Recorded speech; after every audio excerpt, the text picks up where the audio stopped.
এটা খারকোল পাতা, হ্যাঁ, এটাকে ছোট ছোট করে কেটে নুন দিয়ে ভেজে নিয়েছি। এবার এটাকে পেস্ট করে নেব।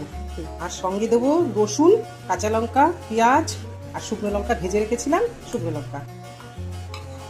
শাকটা ভাজার সময় একটু কালো জিরে দিয়েছিলাম, সেটাও দিয়ে দিলাম।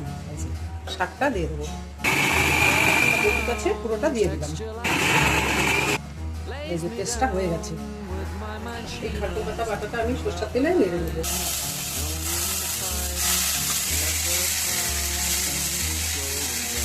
নুনটা দিয়ে দিলাম, হলুদ দিলাম, ভালো করে নেড়ে নেবো।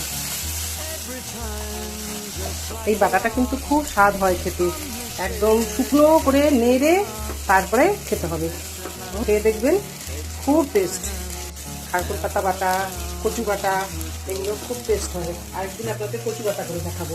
এই যে দেখুন মোটামুটি হয়ে এসছে, কড়াই থেকে একদম ছেড়ে গেছে। হ্যাঁ, এই যে আমার বাটা রেডি হয়ে গেছে।